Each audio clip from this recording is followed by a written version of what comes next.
Hi friend, ನಾನಿವತ್ತು carrot ಒಬ್ಬಟ್ಟು ಮಾಡಲಿಕ್ಕೆ ರೆಡಿ ಮಾಡ್ತಾಯಿದ್ದೀನಿ. ಕ್ಯಾರೆಟ ವಾಶ್ ಮಾಡ್ಕೊಂಡ್ಬಿಟ್ಟು ಈಗ ವಾಶ್ ಮಾಡಿರೋಂಥ ಕ್ಯಾರೆಟ ತುರಿತಾ ಇದ್ದೀನಿ.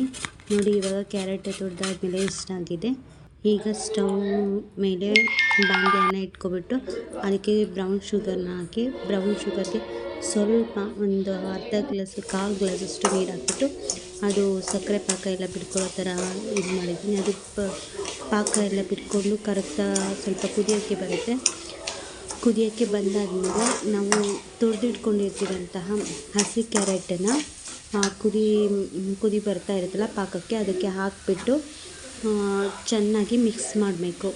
ಮಿಕ್ಸ್ ಮಾಡಿದ್ಮೇಲೆ ಅದು ಹಸಿ ಸ್ಮೆಲ್ ಇರುತ್ತಲ್ಲ, ಅದು ಹೋಗೋವರೆಗೂ ಕಡಿಮೆ ಉರಿ ಹಿಡ್ಕೊಬಿಟ್ಟು ಚೆನ್ನಾಗಿ ಮಿಕ್ಸ್ ಮಾಡಿ ಹೂರಣನ ಇದು ಮಾಡ್ಕೋಬೇಕು. ಏಕೆಂದರೆ ಜಾಸ್ತಿ ಉರಿ ಇಟ್ಬಿಟ್ರೆ ಸೀದೋಗ್ಬಿಡುತ್ತೆ. ಹಾಗಾಗಿ ಕಡಿಮೆ ಉರಿಲಿ ಇಟ್ಬಿಟ್ಟು ಅದೆಲ್ಲ ಹಸಿ ವಾಸನೆ ಹೋಗೋ ಥರ ಚೆನ್ನಾಗಿ